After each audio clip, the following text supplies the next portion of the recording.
வாய் நாற்றத்துக்கு என்ன காரணம்னா, வாய் நாறுதா இல்லையான்னு சொல்லிட்டு ஒவ்வொரு நாளும் பரிசோதிச்சுட்டே இருப்பாங்க. வாய் நாற்றம் இருக்குதா இல்லையா, நமக்கு இருக்குதா, இன்றைக்கி இருக்குதா, நம்ம இன்றைக்கி 2 வேளை பல் விளக்கியிருக்கோம், இன்றைக்கி இருக்குமா இருக்காதா அப்படின்னு சொல்லிட்டு பரிசோதிக்கிற ஒரு மனப்பான்மையிலே இருப்பாங்க. யார்கிட்டயா பேசும்போது எதிரில் நிற்கிறவங்க மூக்கை சொறிகிறாங்களா, மூக்கை மூடுறாங்களா அப்படின்னு சொல்லி கவனிச்சிக்கிட்டே இருப்பாங்க. அப்போ லைட்டாக அவங்க வேற ஒரு காரணத்துக்காக எதிரில் நிற்கிறவங்க மூக்கை சொரிஞ்சால் கூட இவங்களுக்கு ஒரு கவலையாயிடும். ஓஹோ, இன்றைக்கி வாய் நாறுதோ அப்படின்னு சொல்லிட்டு. அதனால் இந்த மாதிரி பொதுவாக சந்தேகம் உள்ளவங்களுக்கு நீங்கள் 2 வேளை பல் விளக்குனாலும் விளக்காட்டியும் சரி, உங்களுக்கு வாய் நாறுதுன்னே நினச்சிக்கோங்க. உங்களுக்கு வாய் நாறுது அப்படின்னே நினச்சிக்கோங்க. அப்போ தான் நீங்கள் என்ன பண்ணுவீங்க, நம்ம வாய் நாறுது அப்படின்னா மற்றவங்ககிட்டருந்து விலகி நின்று பேசுவோம், அமைதியாக பேசுவோம், விலகி நின்று பேசுவோம். பெரும்பாலும் வாயை ரொம்ப அசைக்காமல் அப்படி பேசுவோம்ல. அப்போது நம்ம என்ன வாய் நாறுதோ இல்லையோ, நாறுனாலும் சரி நாரலனாலும் சரி நாறுதுன்னே நினச்சிக்கணும். அப்போ அதுக்கு தகுந்த மாதிரி நம்ம கொஞ்சம் அமைதியாக பேசுவோம், விலகி நின்று பேசுவோம். இந்த மாதிரி பேசுகிறதுக்கு கொஞ்ச நாள் பழகணும். ஏன்னா மற்றவங்ககிட்ட நமக்கு இன்றைக்கி வாய் நாறுதா இல்லையான்னு சொல்லிட்டு மற்றவங்க மூக்குக்கு முன்னாடி போய் பேசி பரிசோதிக்கிற அந்த மனப்பான்மை இருக்குல்ல, அந்த போக்கு இருக்குல்ல, பரிசோதித்து பார்க்குற ஒரு அணுகுமுறை, அதை நீங்கள் மறக்கணும். அப்படி ஒரு மறக்கணும். ஏன்னா அது உங்கள் ஒரு கவலையை அடிப்படையாக கொண்டு அந்த மாதிரி செயல் நீங்கள் செஞ்சிட்ருக்கீங்க. நமக்கு இன்றைக்கி ஒரு எதிர்பார்ப்பு, அந்த மாதிரி எதிர்பார்ப்பே தேவையில்லை. வாய் நாறுதுன்னே நினச்சிக்கோங்க. நாரலான்னாலும் நாரிச்சினாலும் நீங்கள் நாரிச்சின்னே நினச்சிக்கோங்க. நினச்சிட்டு அதுக்கு தகுந்த மாதிரியே பேசுங்க. இப்போ உங்கள் வாய் நாறுது அப்படின்னா அப்போ நீங்கள் என்ன பண்ணணும் அப்படின்னா, விலகி நின்று பேசணும். விலகி நின்று பேசுவீங்க, அமைதியாக பேசுவீங்க, லைட்டாக வாய் மூடிட்டு கூட இன்னும் பேசுங்க. இந்த மாதிரி பேசுவதற்கு ஒரு 4-5 மாதம் 6 மாதம் 7 மாதம் பழகிக்கோங்க. இது உங்களுக்கு ஒரு நல்ல ஒரு அமைதியை கொடுக்கும். நீங்கள் அந்த பரிசோதித்து பார்க்குற அந்த வழக்கம் உங்களிடம் விடைபெற்று விடும். நீங்கள் பரிசோதித்து பார்க்க வேண்டிய அவசியம் இல்லை. வாய் நாறுதுன்னு நினச்சிக்கோங்க. அதில் நாரலனாலும் நாறுதுன்னே நினச்சிக்கோங்க. விலகின்னு பேசுங்க, அமைதியாக பேசுங்க.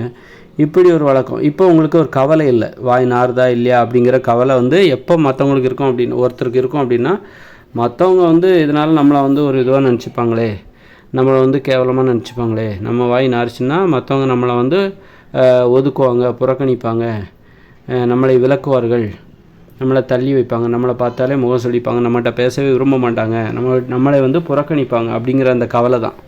அதனால் வாய் நாறுதுன்னே நினச்சிக்கிட்டு அதுக்கு தகுந்த மாதிரி விலகி, அவங்க நம்மளே விலகி நின்று இந்த மாதிரி பேசி பழகிக்கணும். இது ஒரு வழக்கத்தை கடைபிடித்து கொள்ள வேண்டும். அதன் பிறகு இப்படி ஒரு வழக்கத்தை கடைபிடிச்சாலே நமக்கு கொஞ்சம் இந்த கவலைகள்லாம் குறையும்.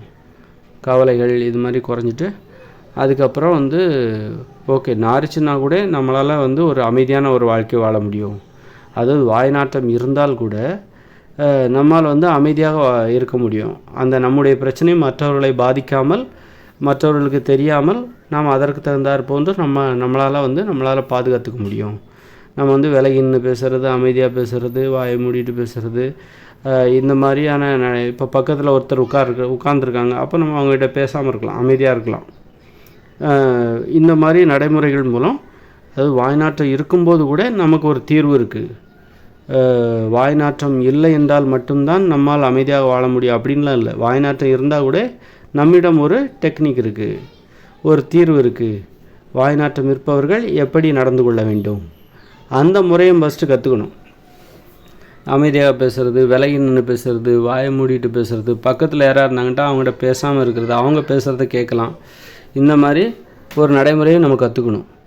அதுக்கப்புறம் வாய் நாற்றத்தை குணப்படுத்துவதற்குன்னு நிறைய மருத்துவம் இருக்குது. திரிபலாதி சூரணம் சாப்பிட்லாம், டெய்லி ஒரு ஸ்பூன் சாப்பிட்லாம், திரிபலாதி லேகியம் சாப்பிட்லாம், அப்புறம் பார்த்திங்கன்னா மணத்தக்காளி கீரை சாப்பிட்லாம். இந்த மாதிரி நிறைய தண்ணி குடிக்கணும்.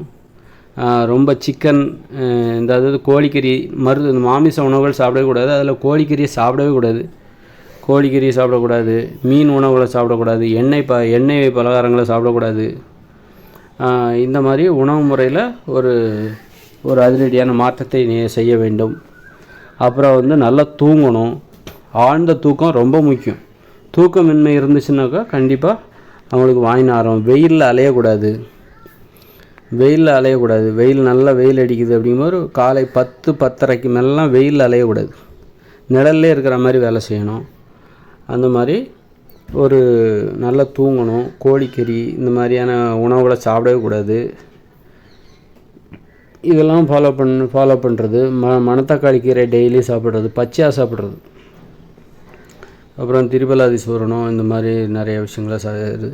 இதன் மூலம் வாய் நாற்றம் ஏற்படாமல் செய்துவிடலாம்.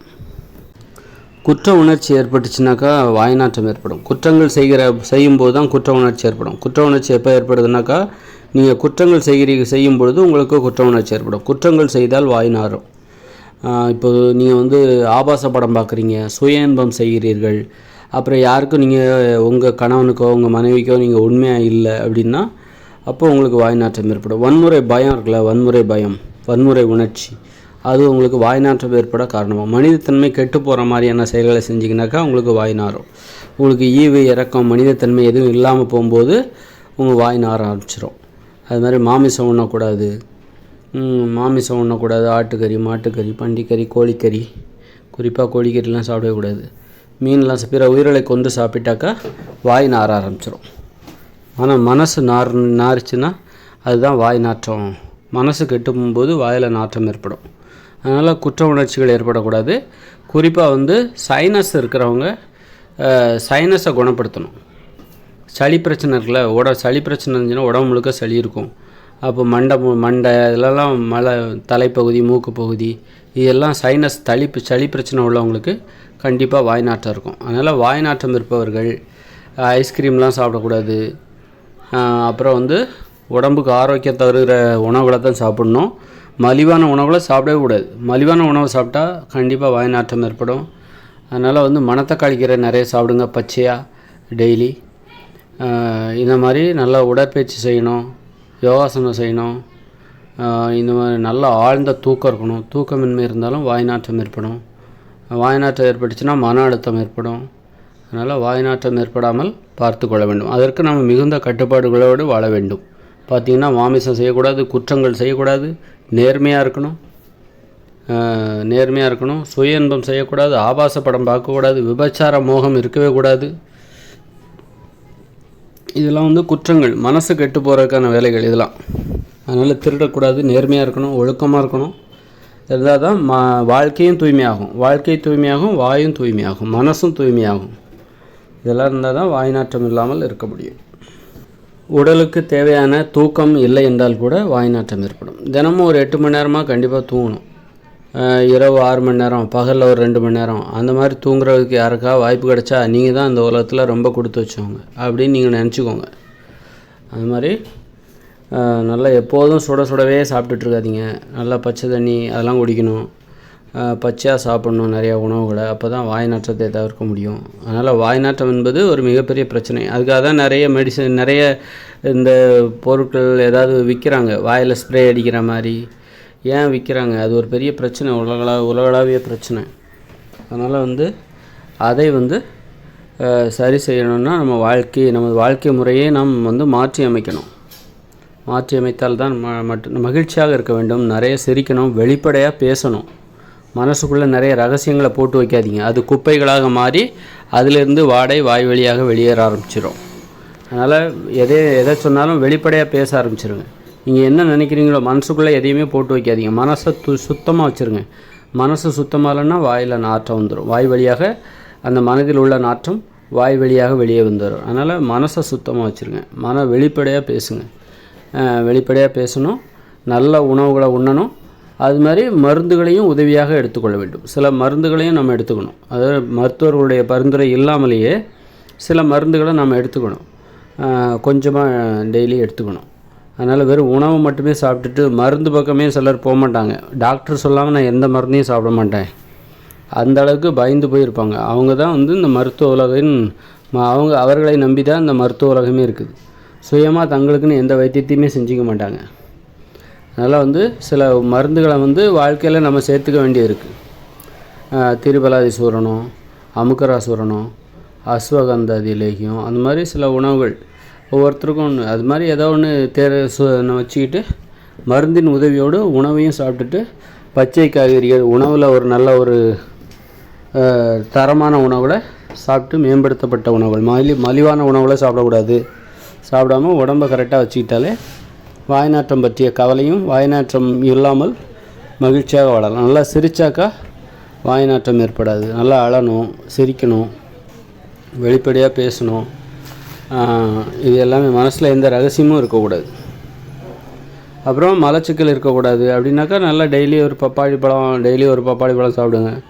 அப்படி காலையில் எழுந்திரிச்ச உடனே கழிவறைக்கு போன உடனே மலங்கழித்து விட்டு வேகமாக மலங்கழித்து விட்டு வரலாம். அது டெய்லி பப்பாளி பழம் சாப்பிடணும். அதனால் மலச்சிக்கல் இல்லாமல் பார்த்துக்கணும். மலச்சிக்கல் ஒரு டெய்லி 2 வேளை போகிற மாதிரி பார்த்துக்கணும். இப்படி ஒரு நல்ல உடம்பு ஆரோக்கியமாக, உடம்பு மீது நமக்கு ஒரு கவனம் இருக்க வேண்டும், ஒரு காதல் இருக்க வேண்டும். உடல் ஆரோக்கியம், உடல் மீது ஒரு கவனம், ஒரு காதல் இருக்க வேண்டும். அப்படி இருந்தாக்கா நமக்கு அந்த மாதிரி வாய் நாற்றம்லாம் ஏற்படாது. நல்லா தூங்கவும் செய்யணும். பணம்னு சொல்லிட்டு கஷ்டப்பட்டு உழைச்சா மற்றவங்க பாராட்டுவாங்க அப்படின்னு நினச்சிக்கிட்டு உங்களையும் நீங்கள் ஏமாற்றிக்காதீங்க. 18 மணி நேரம் உழைக்கிற நான்லாம் 2 மணி நேரம் 3 மணி நேரம் தான் தூங்குவேன் அப்படின்னு சொல்லிட்டு பெருமையாக சொல்கிற மாதிரி ஒரு வாழ்க்கையை வாழாதீங்க. நல்லா நைட்டு ஒரு 6 மணி நேரம், பகலில் ஒரு 2 மணி நேரம் தூங்குவதற்கு வாய்ப்பு கிடைத்தால் உங்களை விட கொடுத்து வைத்தவர்கள் வேறு யாரும் கிடையாது. நாம் பழகுகிறவர்களோடு உண்மையாகவும் நம்பிக்கையாகவும் இருக்க கற்றுக்கொள்ள வேண்டும்.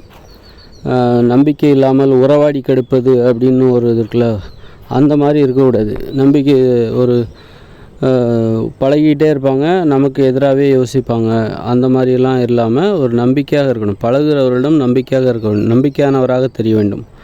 நாம் யாரிடம் பழகுகிறோமோ அவர்களுக்கு நாம் நம்பிக்கையானவர்களாக தெரிய வேண்டும், உண்மையானவர்களாக தெரிய வேண்டும். இந்த மாதிரி பண்புகள், நல்ல பண்புகளும் வாய் நாற்றம் ஏற்படாமல் நம்மை பாதுகாக்கும்.